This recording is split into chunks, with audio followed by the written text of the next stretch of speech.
hope this will work now.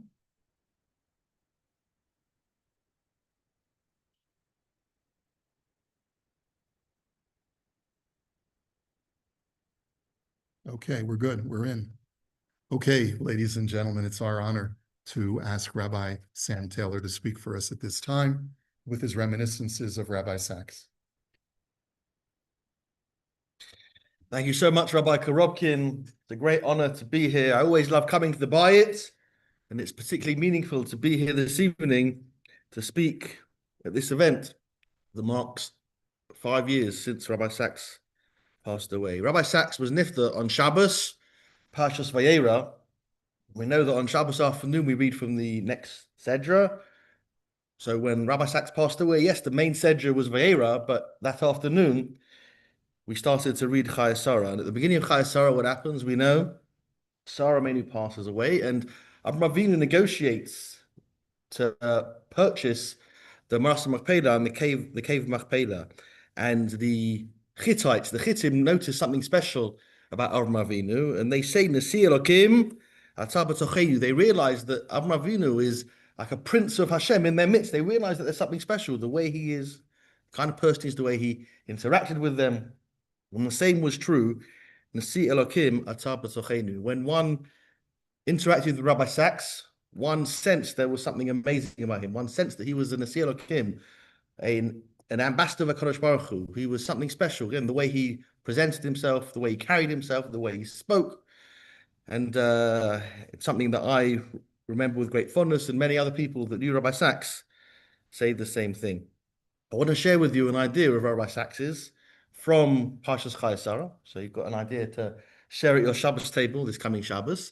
But it's an idea, yes, you'll see it in covenant and conversation, but I also remember with great fondness and affection Rabbi Sachs actually delivering these drashas in person.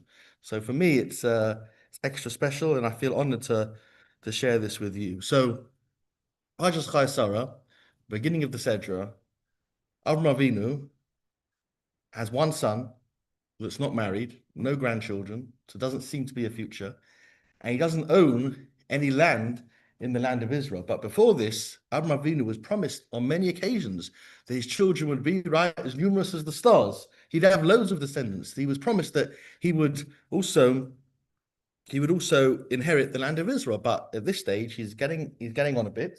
His wife passed away, doesn't own any land, and doesn't seem like his son is going to get married. So what does he do? What does he do at that point? Rabbi Sachs writes, he decides to do something about it, right? He buys his first piece of land in the land of Israel. He buys the Marasa Machpelah. Then what does he do? He sends Eliezer, his servant, to go find a wife for Yitzchak. So that mission proves to be successful. And so what we see from here, I'm paraphrasing here, but basically Rabbi Sachs writes, what we see from here is that some people, all their lives, they wait for God to come to them. But no, God is waiting for us to make the first move. God is waiting for us to take that step towards him. And if we do that, then we really partner with him in a beautiful way, in a way that's very special. That happened with Avraham Avinu, and the same thing could happen with us. But like with Rabbi Sachs and all of his ideas, he didn't just write, he didn't just preach, he didn't just broadcast, but he lived by his values. He practiced what he preached. And the same thing here. And I just want to share 2 examples. Rabbi Sachs, when he was in his mid-20s, decided that he wanted to learn. But he didn't wait, if you like, for scholarship and learning to come to him. He wanted to be this leader. He wanted to make an impact on the Jewish world.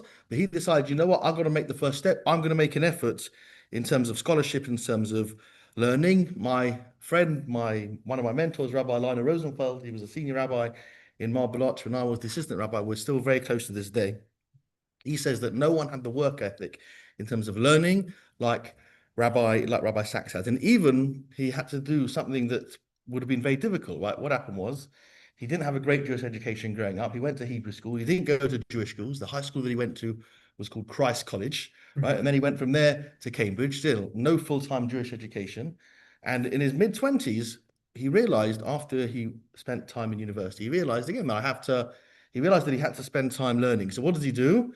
Not only did he learn with tremendous hasmada, with tremendous dedication, but also he went to a high school. He spent time in a high school in Golders Green learning with high school students. Why? Because his level at that time was the same level as them. And yes, he had the humility to do that, to go there, to be there. And then obviously he started there. And then his learning developed and his scholarship became even stronger and and even more impressive. I remember I once asked Rabbi Sachs, tell me, when do you start to prepare for your drasha? So me, right? So normally I start to think about something on Monday or Tuesday. If there's something crazy that week, maybe I push it off to Wednesday or Thursday. If it was a really crazy week, then maybe Friday morning. Right? But again, I try to think about it towards the beginning of the week. I try for it to be on my radar Monday or Tuesday. Anyway, I once asked Rabbi Sachs, tell me when, what I complimented him on Shabbos morning. I complimented him on his drasha, and I said, Rabbi Sachs, tell me, unbelievable drasha. When do you have the time? When do you start thinking about your drasha? He said, Motzei Shabbos. Motzei Shabbos, I start thinking about my drasha, as if that was like normal, right? Right, because when it came to Rabbi Sachs, when it came to his scholarship, he had tremendous, as I said, tremendous hasmada. Normally, if you want the chief rabbi to come to your community, you have to, the way it works is, right, you contact the chief rabbi's office, the same thing now that I've heard this. You ask the chief rabbi's office, we'd like the chief rabbi to come to this event, to that event, we're having this Shabbaton or this, whatever it is, right? If you approached the chief rabbi's office and you wanted Rabbi Sachs to speak at an event, and it was a time of the year when he was focused on learning, right, or when he was focused on his research, no way.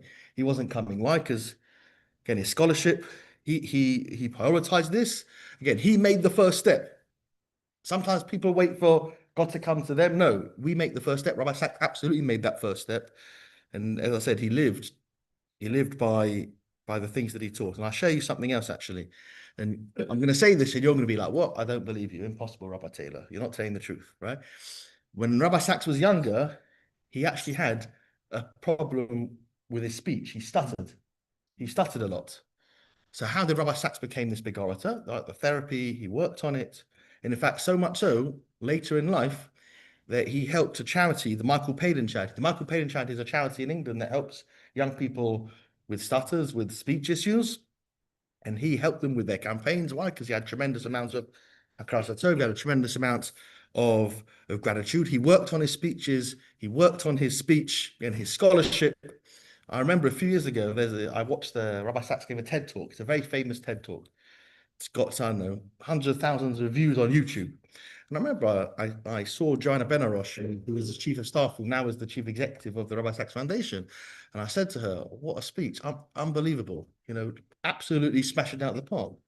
And she said to me, Joanna, she said to me, Sam, you don't understand how much effort went into that, the practice. Say it this way, say it that way, rearrange it this way, rearrange it that way, use this word, not that word. His hasmada in learning, the effort he put into his stuttering, into his speech to overcome the challenges that he had. Again, he made that first step. And after he made that first step, he was able to partner with HaKadosh Baruch Hu and just do incredible things and sanctify Hashem's name in this world in a most beautiful, beautiful way. A few other things that I want to mention. Something that's not spoken a lot about Rabbi Sachs is his emunah.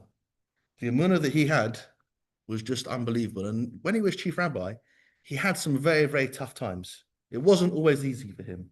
I just want to highlight two. So two of those occasions. I remember when I was in high school, about 22, 23 years ago, you all know how old I am now. So when I was in high school 22, 23 years ago, there was a whole thing in the community, right? Will Rabbi Sachs resign? Will he not resign? Why? What happened? He wrote a book. He came out with a book called The Dignity of Difference. And there were some people in the yeshivish community that took offense to what he said. And so he had to come out with a second edition of The Dignity of Difference. And so if anyone here has the first edition, hold on to it. One day it will be very valuable. But anyway, it was very controversial at the time. And it was very lonely. Being the chief rabbi, being in any leadership position can be very lonely, and it was very difficult for him. Again, people were talking about maybe him resigning. Was he gonna get over it? But his emunah, he writes, and he spoke about this. He had such strong emunah Hashem, the relationship with Hashem, covenant conversation, about about a conversation with her, conversation with Hashem, relationship with Hashem. That emunah really helped him, and that emunah gave him strength at that time. Similarly, at the beginning of his chief rabbinate, there was a controversy because there was a famous Reform rabbi, Hugo Gryn, who passed away, and Rabbi Sachs felt that it wasn't right to go to his funeral. It wasn't the right thing to do. Right. So what happened, as you can imagine, the Reform community, the conservative community, they tried to undermine him, they attacked him, they wrote things about him that were not very nice, very difficult for him and his chief rabbinate, especially as it happened near the beginning. But here's emunah, whether he was attacked from the left, whether he was attacked from the right, whether he was attacked from some people even within his community, right? His emunah was what kept him going. And one was really able to see his emunah when he davened for the Yomad. It was a treat. Again, people say it was a treat hearing Rabbi Sachs speak. Yes, it was. But it was also a treat hearing Rabbi Sachs daven for the Yomad. So when I was in Marble Arch, I was the assistant rabbi in Western Marble Arch Synagogue for 6 years. For 6 years, between 2014 and 2020. And Rabbi Sachs used to come to us 5-6 times a year for Shabbos. He used to also come to us for the Yom Noraim. And it was an absolute treat, as I said, hearing Rabbi Sachs daven for the Yom. When he came for Shabbos, he used to daven for the Yom on Erev Shabbos Mincha, on Pesach Zimra, and for the Yom Noraim, he used to daven Shacharis. And he had a decent voice. He did nice tunes, but hearing his emunah as he was davening to HaKadosh Baruch Hu, you could really, really, really feel it. And it was always a real treat. I used to think to myself, it was so sad. Why? Because Western Marble Arch Synagogue, there's 1,100 seats in the main sanctuary. And how many seats are there in the sanctuary upstairs? Something similar? Oh, okay. So very similar, right? So what happened was, back in those days, you used to get 700-800 people on Yom Noraim, but that was for later in davening by shofar and by Isker on Yom Kippur. But by Shacharis, you were lucky if there were 100 people there, and of those 100 people there, like 30 or 40 were the choir and their families, right? So it wasn't so many people. But I always used to think it was a big shame because, yes, hearing Rabbi Sachs's drashas over the Yom Noraim were memorable and were special. I still remember them to this day. But equally, hearing Rabbi Sachs daven for the Yom Noraim, hearing his emunah, hearing him having that conversation with Hashem was equally as special. One of Rabbi Sachs's favorite sayings, and I heard this on many occasions, and some of you might be familiar with it. One of his famous sayings, one of his favorite sayings, was, "Good leaders make followers, but great leaders make leaders." Oh, excellent. Okay, good leaders make followers, great leaders make leaders. And this was something, again, that Rabbi Sachs didn't just preach. This was something that he lived by. He was an expert at empowering people and really pushing people to be great leaders and pushing people into positions of responsibility so they could achieve their potential. And I personally have an immense amount of gratitude to him because I was the recipient of this, and I'll share with you what happened. So I was assistant rabbi in Marble Arch for 6 years. He came to us 2014 to 2020, and in November of 2019, he came to Marble Arch for Shabbos. And I used to speak to him, used to have Shabbos meals with him, used to interact with him and Lady Elaine was also an amazing person. And he never used to give me unsolicited career advice, like never. But that Friday night in November of 2019, after davening, went over to wish Rabbi Sachs a good Shabbos. And he said, "Sam, your career," like randomly out the blue, he said to me, "Sam, your career does not start and finish at Western Marble Arch. You've had a great run here. You've done wonderful things here. It's now time for you to move on, go somewhere else, do a great job there. You've got a great foundation. It's now the time for you to build." And I was like, "Whoa, that's nuts." Like totally out the blue. And what happened was, again, a bit of context, a few weeks before this, and shul in the suburbs of London was in touch with me, and they wanted to know if I wanted to be the rabbi of their community. They wanted to know if I wanted to be the rabbi of their shul. I had a conversation with the president, and the conversation didn't go very well. And we decided at the end of the conversation that, I wasn't for them and they weren't for me. Anyway, so Rabbi Sachs then a few weeks later randomly says this thing to me about my career. And I said, "Rabbi Sachs, can I come and see you Shabbos afternoon I know there's nothing in your schedule. Can I come and see you? Anyway, so I went to see him Shabbos afternoon. I spent about 45 minutes with him in the guest apartment upstairs in the shul. I told him about what happened. He said, Sam, he knew the community, he knew the people. He said, Sam, after Shabbos, call them. It's a great thing. You can take the lessons you learned here and implement them there. It's time for you to move on, and it's time for you to achieve your potential. Anyway, so that Motzei Shabbos, I called the president of the shul, said, I just spent 45 minutes with Rabbi Sachs, and he thinks it's a good idea that we should have a conversation. Anyway, so interview and whatever, and the process finished. I ended up getting the position. It became public, and literally one of the first phone calls that I got to wish me Mazel Tov was from Rabbi Sachs. Unbelievable. And then similarly, a few years later, I got the position here at Shari Shemaim, and Rabbi Sachs had passed away by then. And one of the first conversations I got after it went public was from Lady Sachs. But it wasn't just, hi, Mazel Tov, goodbye. It was a genuine phone call because she's a genuine person, wanting to know about the community and wanting to know about our family and the children and everything. And it's a connection and relationship that I value and treasure very much to this day. I finish off with the following thought. Dayan Binstock is a big rabbi in London. He's the rabbi of the St. John's Wood Shul in London. He's also a Dayan on the London Basin, and he was a very close friend of Rabbi Sachs. They were same age. Relationship goes back many, many decades. And he was one of the people who spoke at Rabbi Sachs's Levaya. And he recalled a conversation that he had with Rabbi Sachs in the early 1990s, soon after he became chief rabbi. And Rabbi Sachs said the following. He said, when I die, and this is Dayan Binstock talking about what Rabbi Sachs said to him. Rabbi Sachs said to him, he said, when I die, I don't want to be known as Rabbi Sachs, chief rabbi of Great Britain and the Commonwealth. I don't want to be known as the rabbi who gave these lectures or wrote those books. I want to be known as the rabbi who gave sweets to children in shul. Because he loved making children happy. He loved adding simcha to Yiddishkeit. He used to say a little less oil and a bit more joy.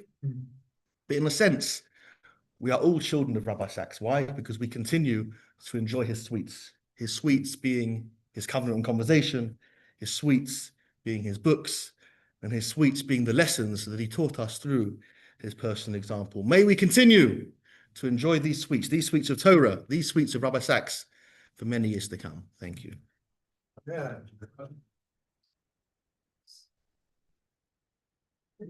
So much. Thank you so much, Rabbi Taylor.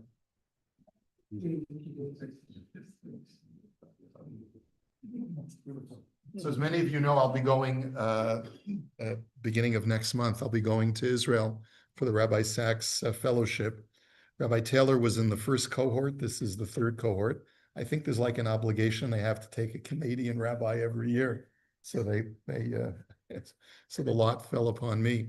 But I hope to be able to implement a lot more of Rabbi Sachs's Torah throughout the year of this fellowship program. And thank you all for coming, and may Rabbi Sachs's neshama truly have an aliyah.